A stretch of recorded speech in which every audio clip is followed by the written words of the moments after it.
Hi, welcome everyone, and thank you for joining us for the webinar, How to Find Success in Balance with our presenter, Apryl Zarate Schlueter. My name is Cassie Petoskey, and I am the Assistant Director for Alumni Engagement for your Northwestern Alumni Association. We'll begin shortly, and we're so excited that you all could join us for this great topic. But first, I'd like to go over some of the features of the Big Marker webinar platform. On the right-hand side of your screen, you'll see that there are a few different tabs.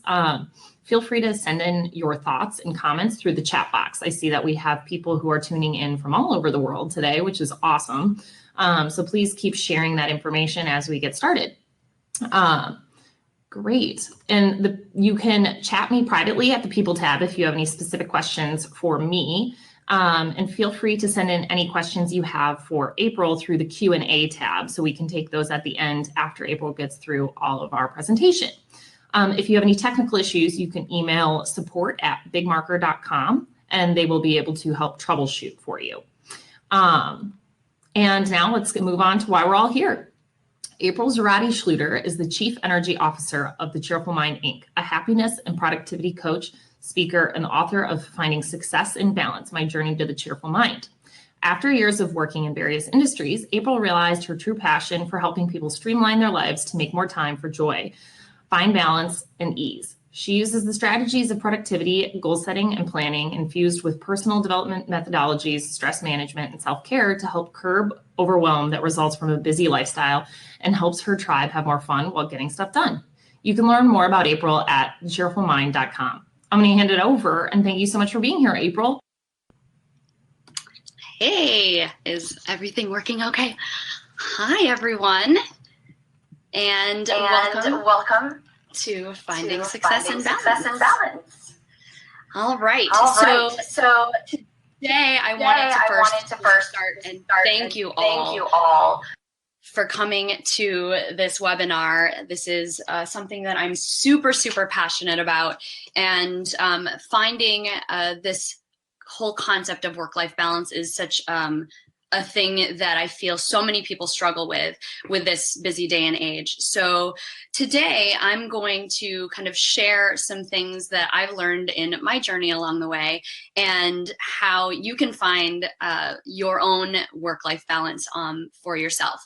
And before we get started, I wanted to make sure that you guys had a pen and paper handy, just in case you wanted to take some notes, or if you want to open a Google Doc or some notepad on your computer, because I think that we want to make sure that we are super present and maximizing our time together. In order to be present and not be distracted, I know that you might want to pick up your cell phone, or you might be eating lunch, which is totally okay if you're in the Midwest right now. But allow yourself to be present so that you can really dive in and take advantage of what I'm going to share today. Stay open-minded, because I think that when you're learning new information, it could be, dealing with learning new things can sometimes, bring up some new thoughts. So stay open-minded to what I have to share. Make sure you take notes, as I mentioned, take a pen and paper, and then utilize this information to create an action plan. I will ask a couple questions throughout the presentation. So if you have any comments to share or any ahas, I might prompt that, and I'll keep my chat box open and see if I can juggle everything. And of course, if you have any questions along the way, I will take a break every once in a while to see if there's any questions that have built up. So feel free to just throw your questions in that Q&A box, and I'll take a break and answer them. And with that, I just want to share a little bit of what we're going to talk about today. The first thing that I'm going to talk about is, what is work-life balance anyways? This was a big question that I had to tackle a few years ago when I started my business, because I thought I wanted to be a work-life balance coach, but really wanting to dive in to what that means. And then there's one question that you need to ask yourself before you create more balance in your life. So I'll share that essential question with you. I'm going to share 5 tips to finding success and balance your way. You'll understand what that means as I move forward. But these are actually 5 tips that I wrote in the book that I published earlier this year called Finding Success and Balance. And we'll talk about how to ensure you're making progress towards that better balance, because we want to make sure that we're making progress towards anything. And I think when we talk about work-life balance, it's always changing, and it's not as tangible of a goal as you would say, getting a new job, or getting a promotion, or making a certain money target. So we want to make sure that we have the right benchmarks to make sure that we're making progress. Then I'm also going to share some top advice from my clients. I asked them the question, how do you find success and balance? And they had some really interesting things to share. So I'll share that towards the end. And my business is very much focused on having more fun while getting stuff done. So we'll talk about that as well. So before I start, I wanted to share a little bit more about me, just so that you can kind of get a sense of where I'm coming from and why this is such an important topic to me. So as you know, I graduated from Northwestern in 2002. I always had a priority on work-life balance, and I didn't really even know about that until later in life. I've had a ton of different jobs, and I'm the type of person that can be a workaholic or a perfectionist. So if you resonate with that, I'm super passionate about everything that I do. And so I, really dived into any job that I had 110%. So my first job, I was working in IT, and I really loved being able to travel, work for different organizations. But one of the things that was really hard for me in that role was that I was traveling all the time, and I missed out on some important family things, including my brother's high school graduation. And I was sent to Australia, and they told me that I had to pick my job or my family. And that was a really hard realization. And so when I thought about that, I said, I would have to pick my family. And I decided to go to a different job, which was totally shifting gears. And I actually became a high school math teacher. I figured that was a little bit more predictable. I'd be able to make priority for the things that I wanted to do on the weekends, and then I'd have the summers off. And while that was great, I realized that the 9 months of being in school was really, really intense. And it was almost super draining, to the point where I was bringing papers that I needed to grade to dinner with me. And I had so much on my plate. And so it was not balanced at all. At that point, I actually switched, and I worked for Northwestern for a number of years. This was probably the first time that I really had some pretty decent work-life balance. In 2010, I was introduced to this tool called the Wheel of Life, which I will share a little bit later. And it kind of gave me this awareness to the different areas of life and how I felt I was performing in those different areas. And at the time, I had just had my first kid. I was not paying attention to my nutrition. I was really not working out. I don't think I worked out for about 6 years. I was working a lot because I was obviously super passionate. And as I continued through various jobs at Northwestern, because I am this workaholic perfectionist type, I was working so hard and almost letting it consume me, and I didn't have balance. I was trying to juggle my kids. I was trying to juggle my career. I was trying to perform in a way that was, rock star in all the different areas, and it led me to burnout. I actually had a 3-inch bald patch, so it's about that big on the back of my head, that my doctor had to point out to me. I didn't even realize that it was there, and it just kept on growing and growing. And so I ended up needing to take some time off and realize that I needed to, get really centered on what it is that I wanted to do. And so I started this journey of, what is it that I want, and work-life balance? How can I actually make that happen? Because it's not working right now. So what I'm going to share with you today are some tips and strategies that I learned along the way as I was trying to discover, how do you accomplish this work-life balance thing? I learned so much that I obviously wrote a book about it.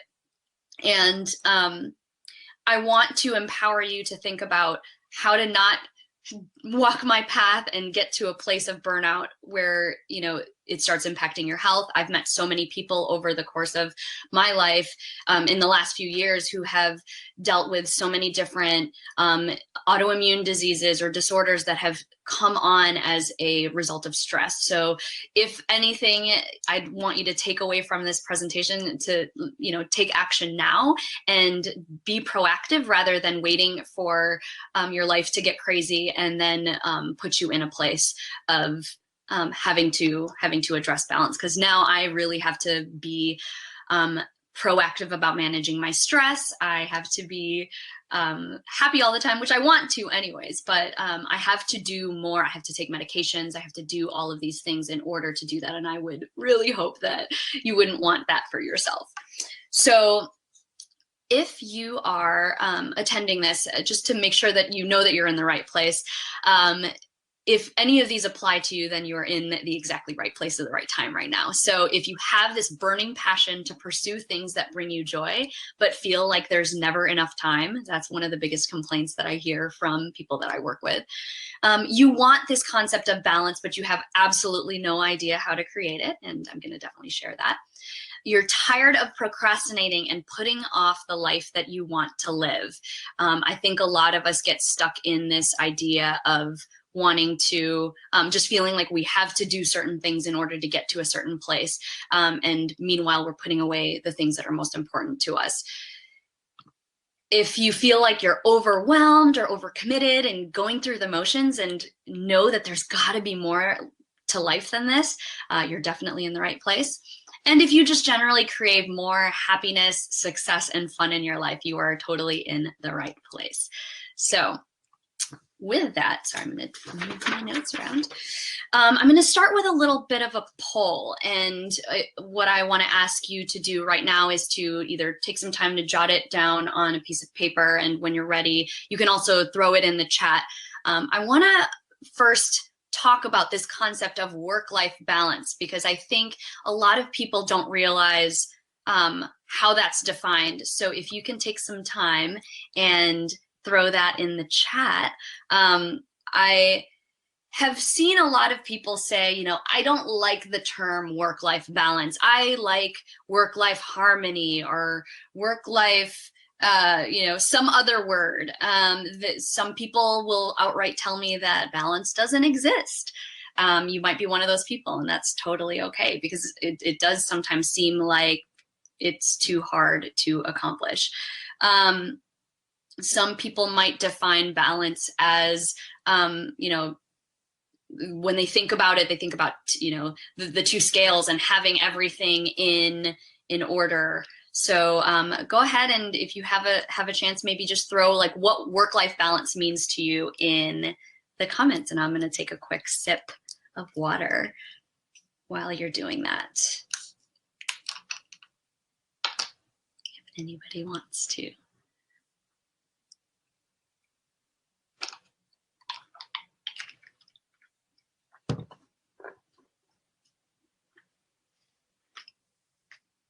To have all aspects of my life play nicely with each other. Finding fulfillment in life in both your personal and professional facets. Creating a sense of harmony that'll allow me to be in a state of flow. I love that. I'll take a couple more and then I'll talk. And feel free to continue to throw those into the chat as we're going. Or maybe one or two more.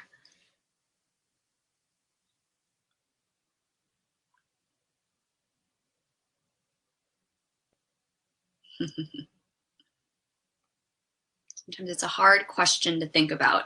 When I was figuring out my business and figuring out how it was that I wanted to help people, this person that I took a course, and they said, you know, so what does work-life balance mean to you? And he probably asked me the question about 5 or 6 times.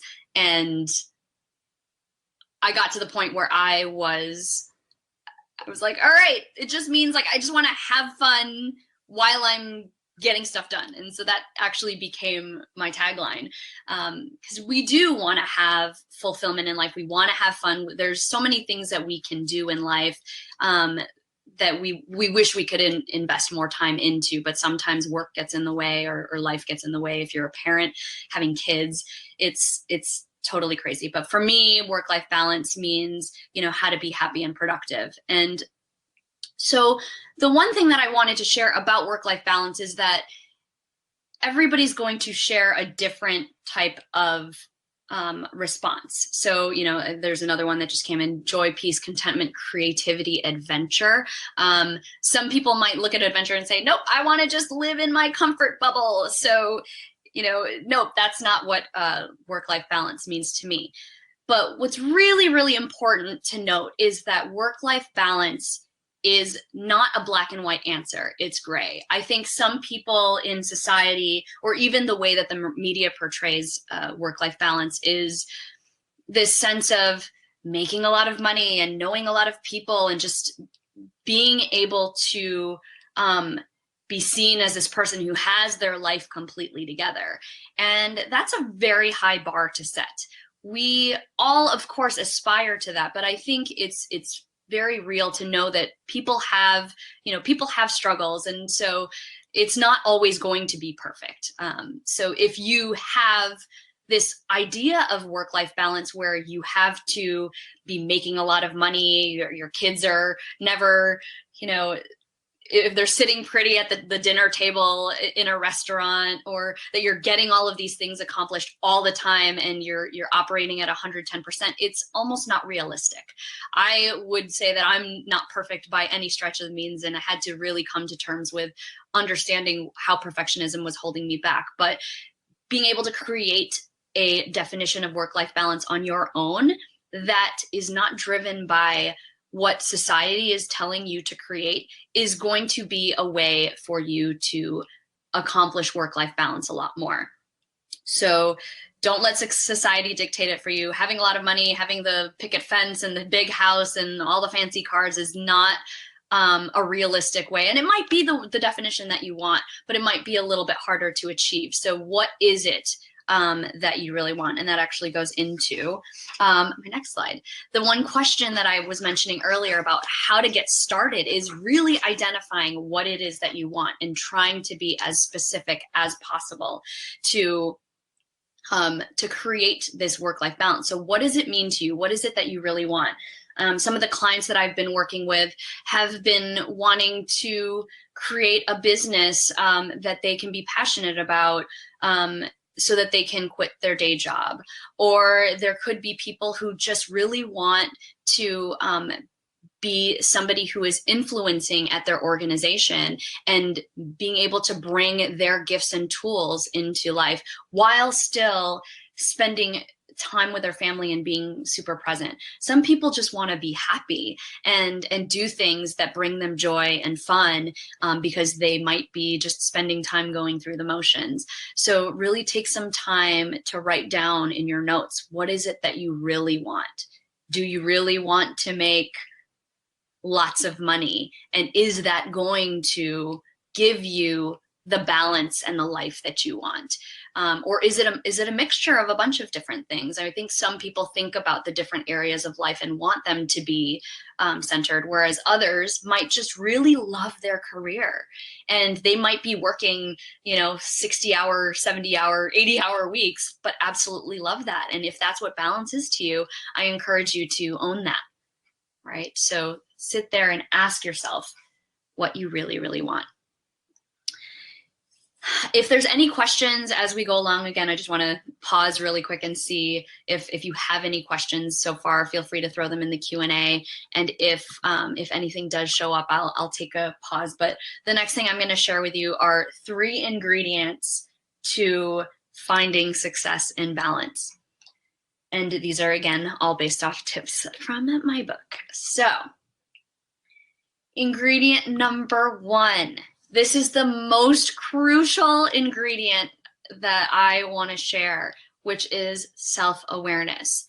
Self-awareness is going to be the thing that is going to get you from where you are to where you want to be.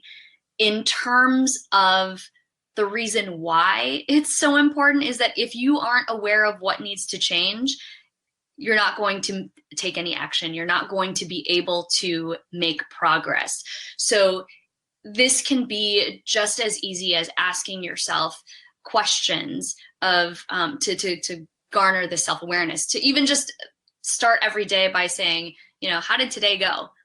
If I were to rate it on a scale of 1 to 10, how great was this day? If I said that it was a 6, then what made it a 6? What were the things that were awesome about the day, and what were the things that maybe held me back from really saying that it was a 10? In order to create this self-awareness, once you have it, you'll be able to make decisions a lot quicker. So I have some people who kind of spin in their wheels about, what is it that I should do? Or how do I create, if I want more balance, how can I create it? What about that? Once I know what I want in terms of balance, how can I take the things that I'm doing on a day-to-day basis and start to choose different actions? So the self-awareness is basically the catalyst to drive you towards the actions that you can take that will be aligned with the things that you want to accomplish in your life. This is a way that will help you evaluate your life priorities by just getting aware about the things that are working and the things that aren't working. And then you can choose to have more of what works and choose to put aside some other things that don't work. I can share an example from myself, just to share. I think one of the things that I recently realized about some of the things that I do in my work is that I like to make things more complicated than they need to be. I will try to find I'll dive way too into detail, and it really kind of paralyzes me in terms of my productivity, and it takes just a lot longer to get things done. And I've realized that I need to have a better focus on trying to keep things simple. So that's going to be something that I think about in the next coming year. The second ingredient is a flexible plan. And this actually takes 2 of my tips from my book, because they almost seem like they are converses of each other, right? It's know how to prioritize and plan, but embrace flexibility. And so it's really, really important to have a plan, because you want to at least have something that you can work towards. I think that there's the spectrum of people who are the free spirits who roam around, and then the people who are very rigid. Every minute is accounted for. I know where I need to be at every single minute. And finding almost like a balance between being flexible and having a plan is probably the best way to accomplish balance. And I say this for a couple reasons. One, if you kind of run aimlessly and you just do whatever comes to mind, sometimes you might be missing the opportunities to really make conscious choices towards what you want. So let's say, I was mentioning earlier, if I want to be a little bit more simplistic in some of the tasks that I do, this might mean that I might focus on, instead of 15 different things that I want to accomplish, I might choose just 3 or 2. And focus on certain projects and put certain things aside. So if I am looking at different opportunities that are helping me with those 3 projects, then I can weave them in. But if I didn't have a plan, I'd just be like, okay, I'll just answer this email here, or all right, I'm gonna just focus on filling out this form now, and it's not as efficient. The flexibility piece is really important, because sometimes when you're too rigid, you start to pigeonhole yourself into things, and you don't get to see these other opportunities that might be showing up for you, that might want to take you into a different direction. And I think that that's also something that people struggle with, where they set a plan where they say, okay, I am going to start working out every day. and I'm going to work out every day for 30 minutes. And that's just the way that it's going to be. So they'll set their plans. This might be even like a New Year's resolution, and they'll start, running every day or working out every day for 30 minutes. And then all of a sudden they jump into going on a trip. And this trip has a bunch of distractions and, the amazing food. And do I really want to work out? And then they start to peter out and say like, okay, I'm going to give myself a pass today. And then that pass might become 2 days, 4 days, 10 days. And then you get to the point where you just give up, and then you're like, all right, I just need to wait until I'm motivated to do work again. So when you're not flexible, you might, have things that come up that you're not anticipating. I think that there, just even as another example for me, I had to deal with some health issues in my family around the time that my book was launching. And I had envisioned that I wanted to start speaking and getting paid speaking gigs. And I had to put that whole idea aside because I knew that my family was more important and I needed to prioritize them. So having that flexibility allowed me to not feel guilt about the things that I said that I committed to do.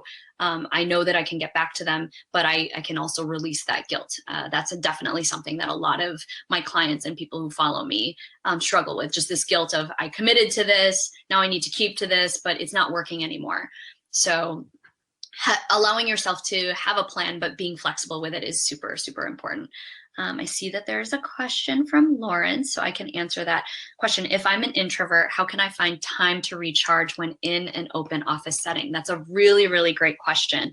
I have tendencies to go into an introverted state, and I think I kind of toe the line with that. But I think trying to identify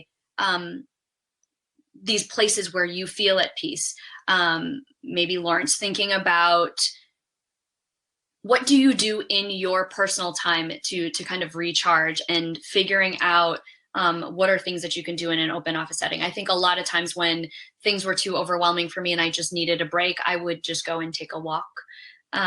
Sometimes I might even just go to the bathroom and just hang out in there for a little bit.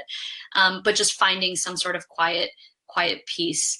If it is about going to lunch alone, maybe, and just being okay with that, I think that those are different little things that you can do to find the quiet for you.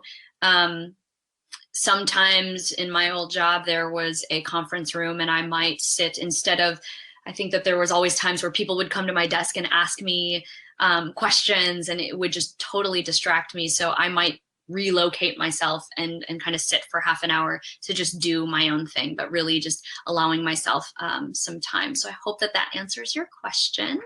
If there's any other questions on that, I'm super happy to help brainstorm some other ideas.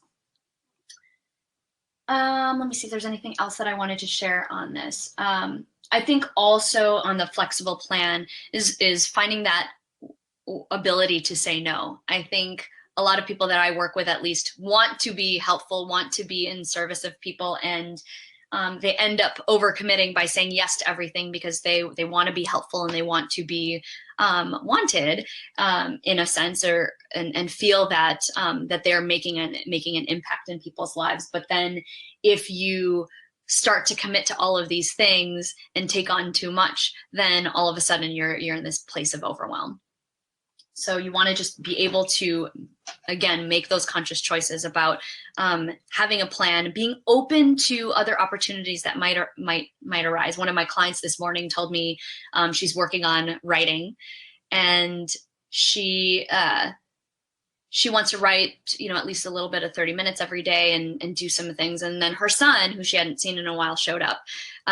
So she chose to spend time with her family over doing the writing that she had intended. And now today she said, all right, I got to get the writing in today because I took a pass. But it was being able to choose her family over some task that she said she had to do that allows her to have this flexible plan. And Lindsay, I use headphones or sometimes take my laptop to the conference room and close the door. That's a great suggestion. All right. Ingredient number 3 is accountability.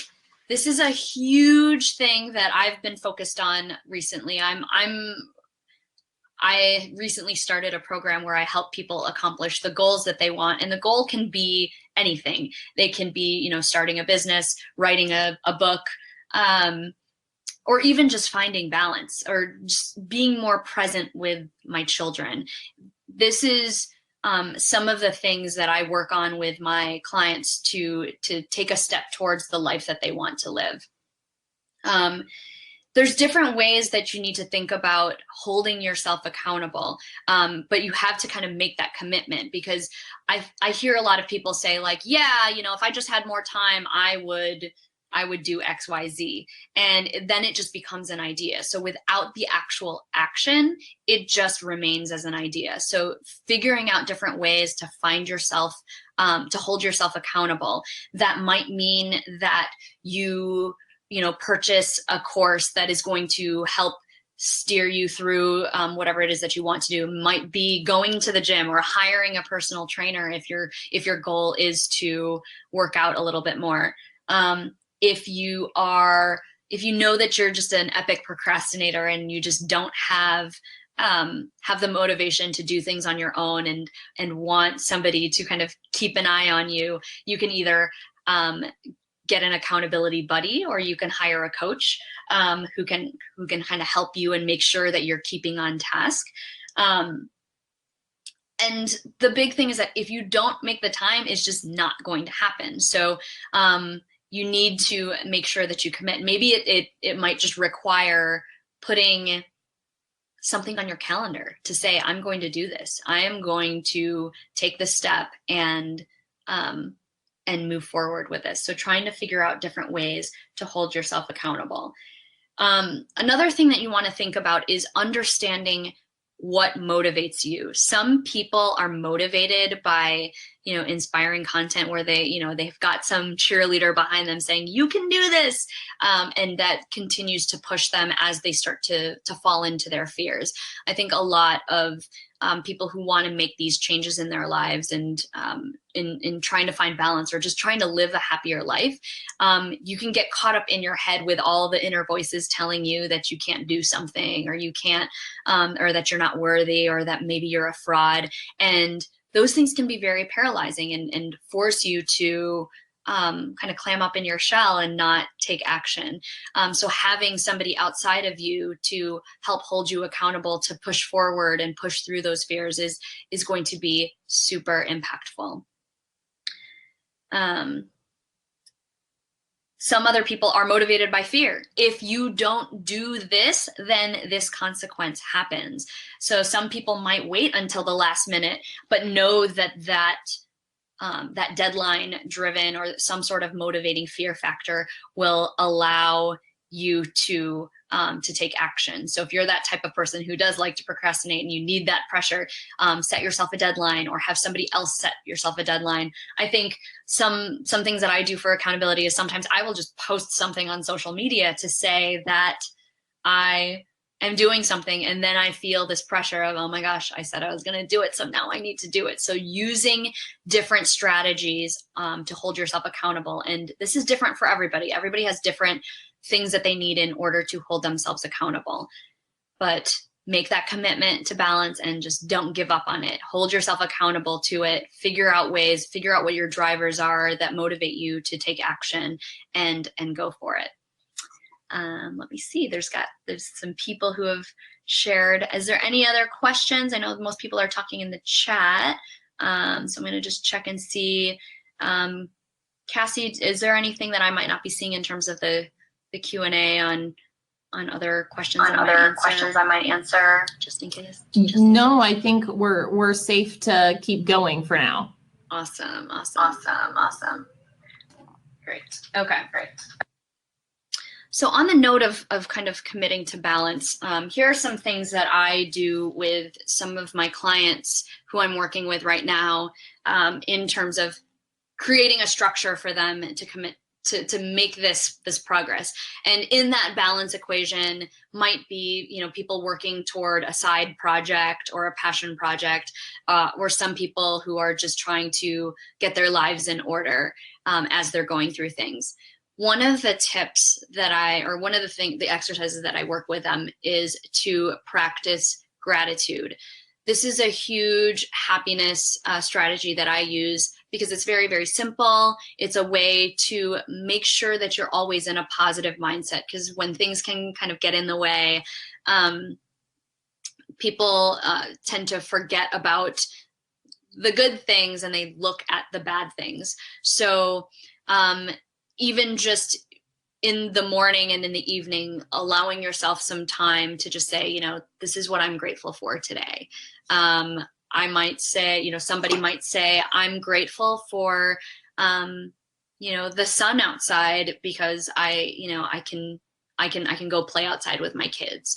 Or on the flip side, somebody might say, oh, I'm grateful for the rain because now I'm forced to sit and focus on the things that I need to do today instead of running around in the sun.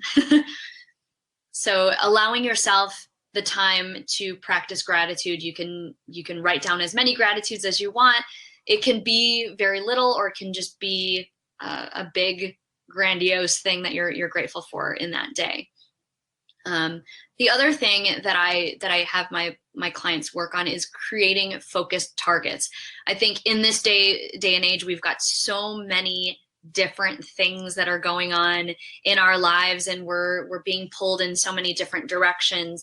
It almost prevents us from keeping focus. And so I have this strategy where they share 3 things that they want to complete in any given day. And that could be,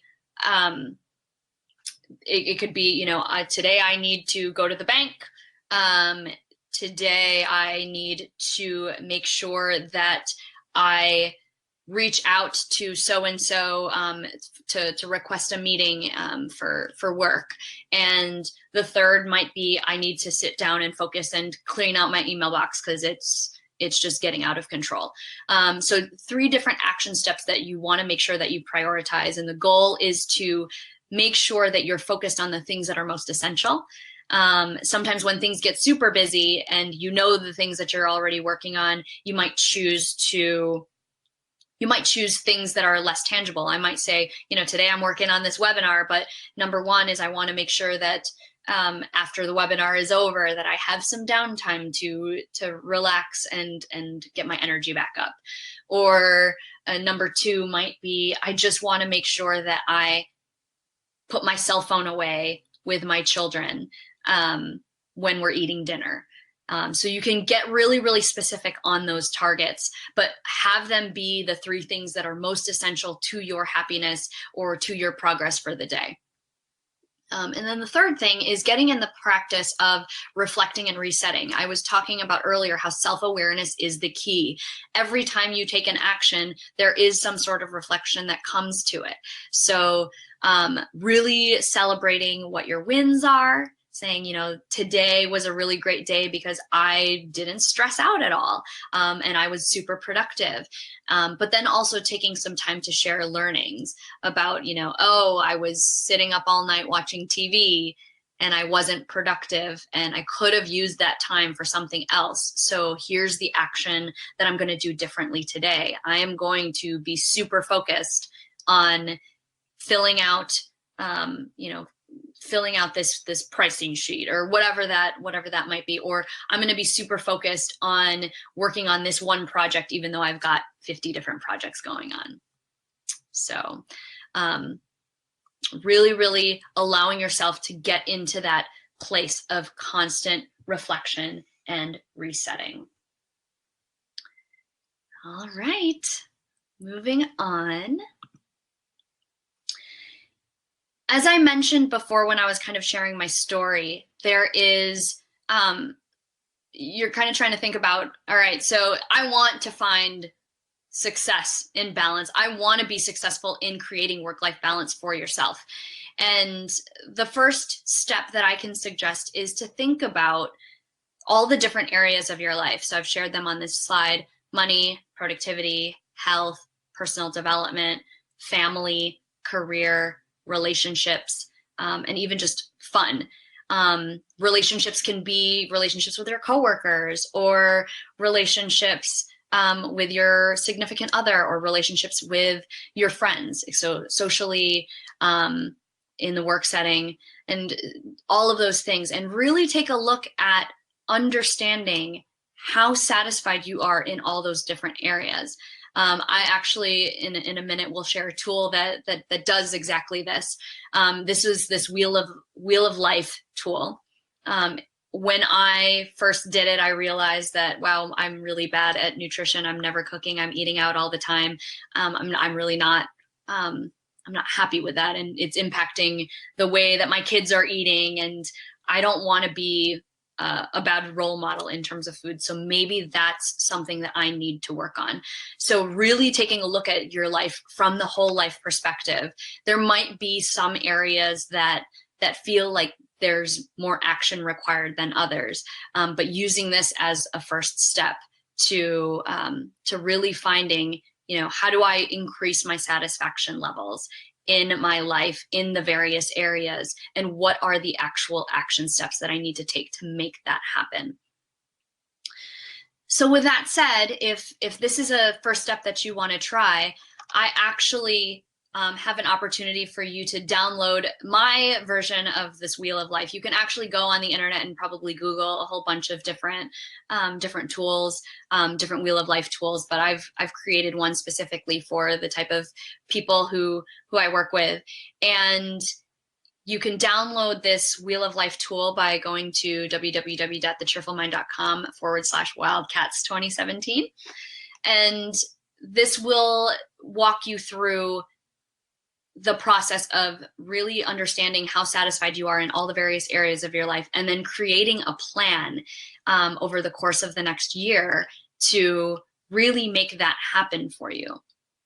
And if this is something that you don't want to do alone and you want to bounce off some feedback, I love getting on the phone with people. And what I would like to offer you guys for showing up today is one of 5 opportunities to get an hour-long gifted session, which I call my Life by Design session, really maybe diving into your Wheel of Life tool, or even just talking about some of the struggles that you might be experiencing right now in your life, and how you might want to take some action or put some sort of plan in place to really create a more balanced life in the next year.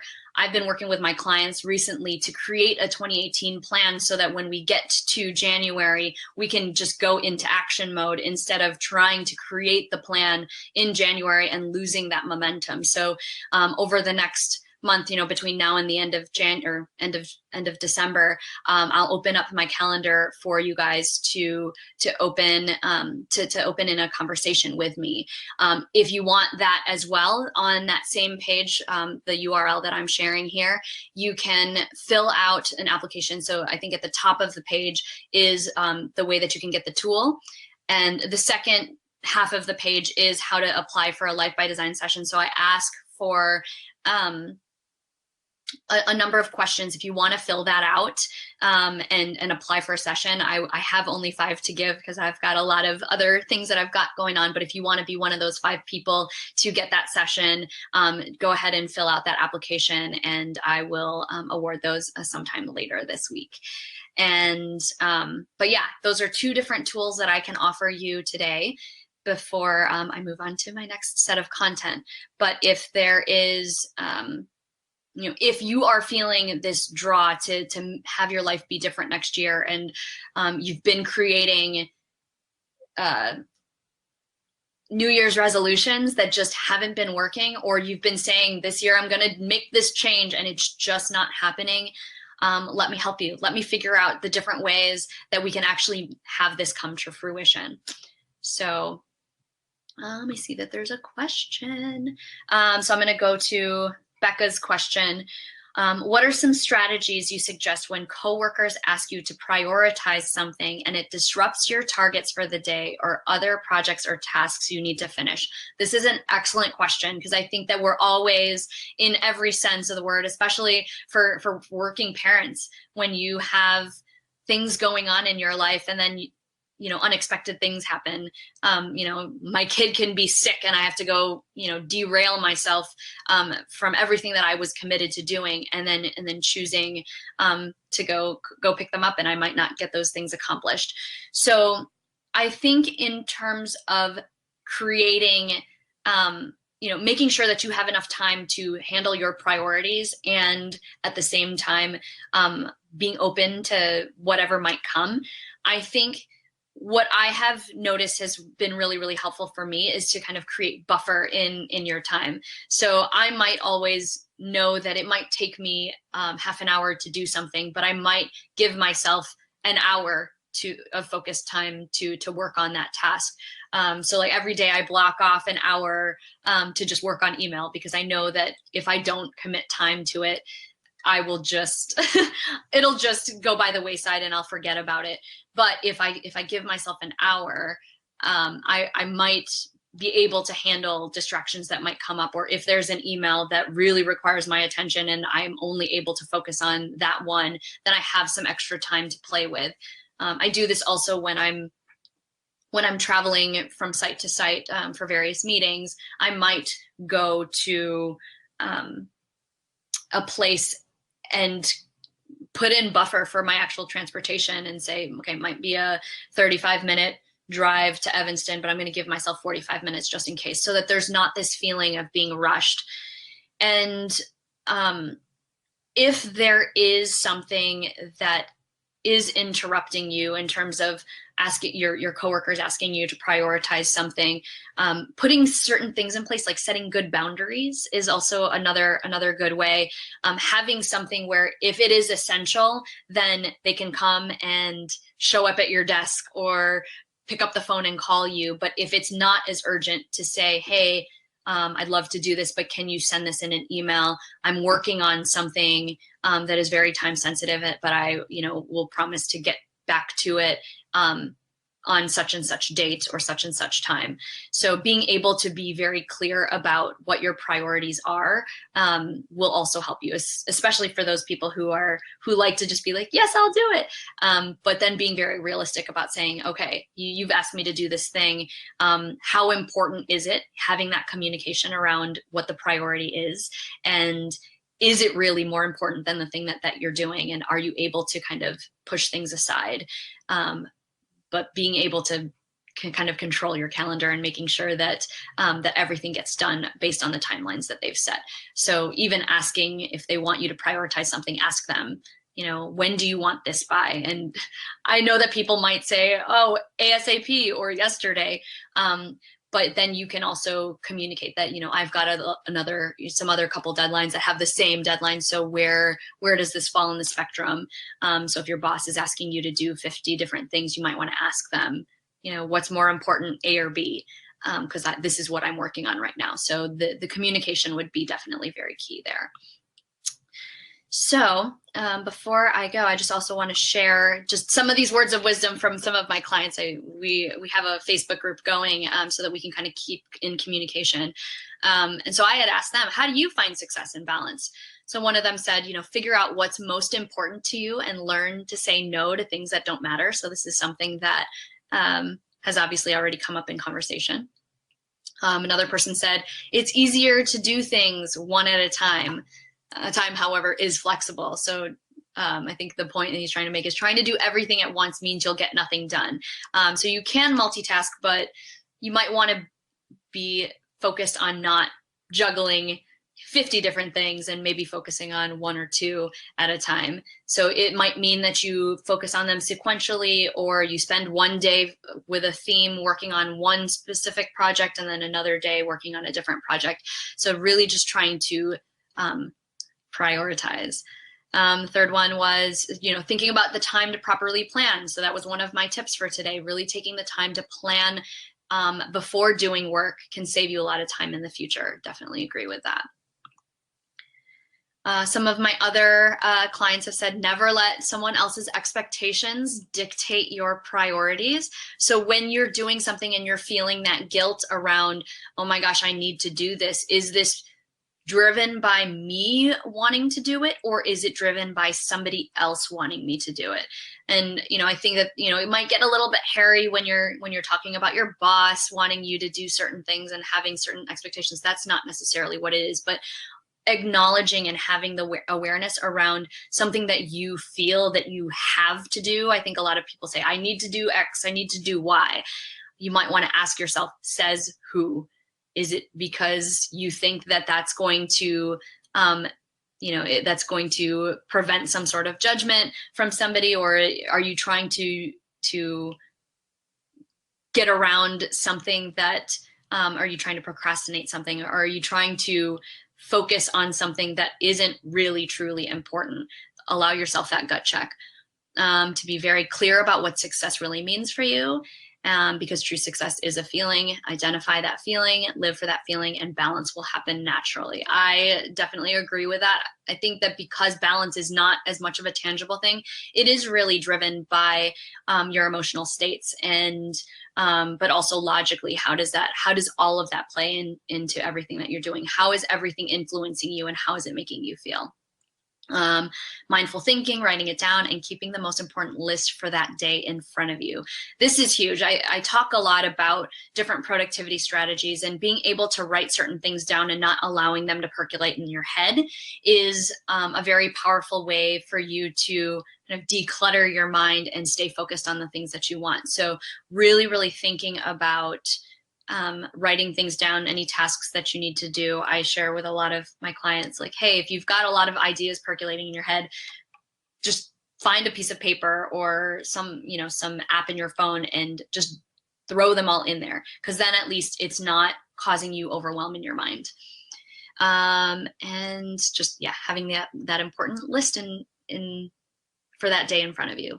Absolutely. So that's my presentation. In summary, I just want to make sure that we touch on the very important points. 1, know your definition of balance and what you truly want.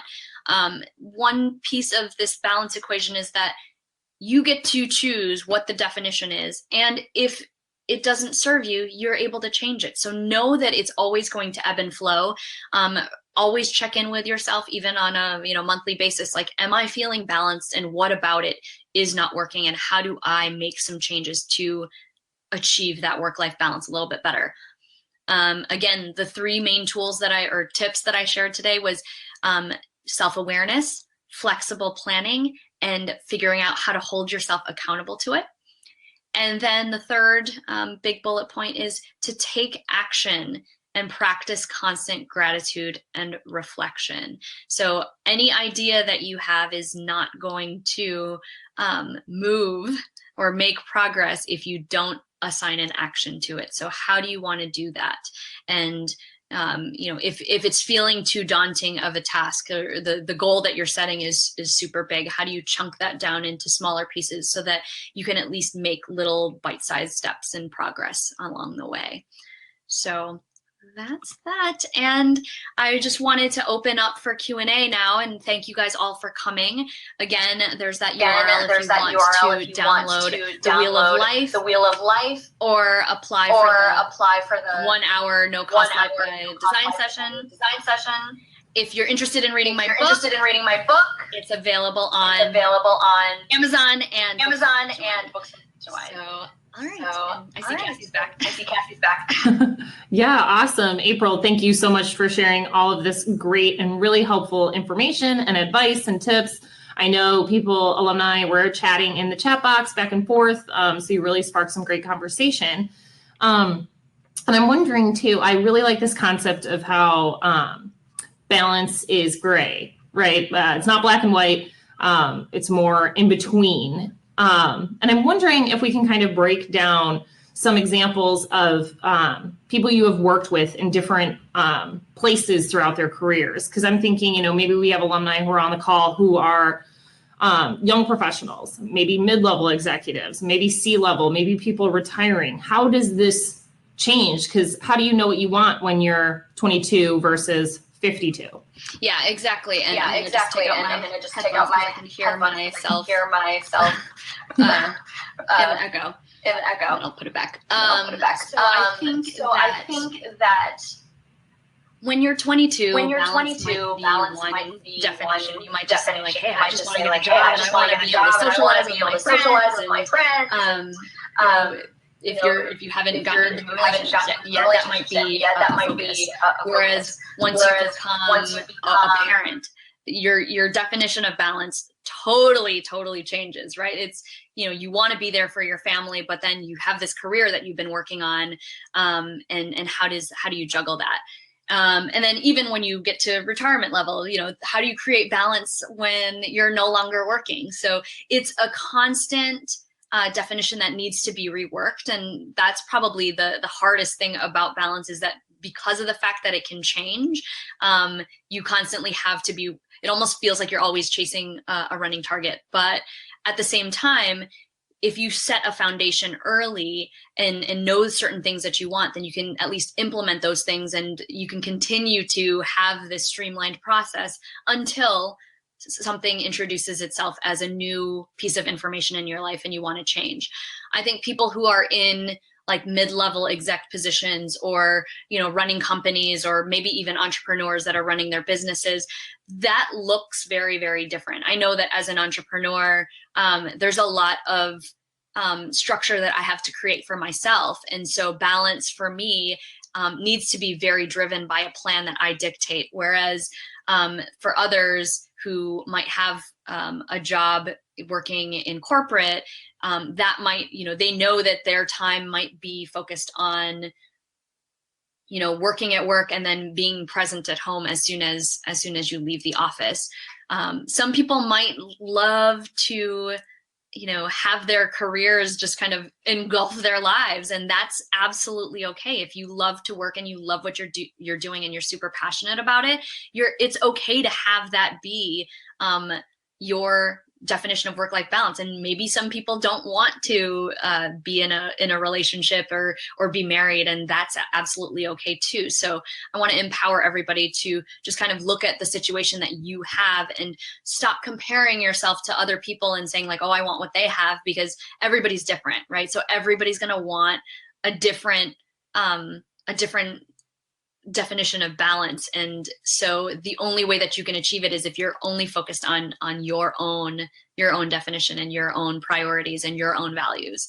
So I hope that answered the question.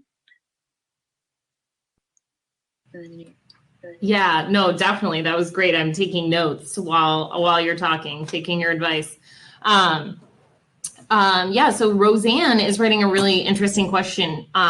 What if your spouse doesn't have the same idea of what balance means? This is really good. Okay. So this is tricky because I think, this is the person who you're spending your life with, and you're on a team together, right? And I wouldn't necessarily say that me and my husband have the same definition of balance, but I think that there also needs to be something where you find common ground. I mentioned in my book that, communication is such a huge tool and such a huge key when you've got your own, goals and priorities. But when you start including other people like your kids and your family and your parents and your coworkers, it all needs to kind of come together in a collaborative effort. And so opening the conversation to just kind of saying, like, hey, what does balance mean to you, and how does it differ? And being able to have that healthy banter and discussion around how you can find something common. I would say that, for me and my husband, we tend to, I'll go on trips by myself sometimes just to get away. And, even though I prioritize my family and I do spend time with them, sometimes I just need my own time, and maybe he might not get that, but he's super on board with the things that I need for myself, and just being able to have that healthy practice of, okay, balance for me, like I'm super passionate around like this passion project, and this is something that I want to do, and how can I get you on board if I want to start rock climbing or something like that, and I want to do that on a daily basis every day, and that's going to take some time away from that, and really making them understand how it impacts you and how it makes you feel and how it will help and benefit the group as a whole or the family as a whole. So I might say, hey, I want to go on these trips on my own, but I just need the time to recharge. And I know that this is going to help me be more present for the family when I am here. Like, I just need this time to recharge. And I think that this will help our relationship and really finding the benefits. So it's almost like you're selling your husband on why certain things are important to you, even if he doesn't see why they might be important and how that might impact him if he gets on board with you on some of your definitions of balance. So, yay. Yeah, that's great. Great advice. And April, it's been so great to spend this last hour with you. We're hitting 1:00, but do you have anything else you'd like to share before we end for the day? Yeah, I saw that there was a question about my book being available to courier electronically. It is available on Amazon Book, and I think you can also buy it on iTunes or the App Store.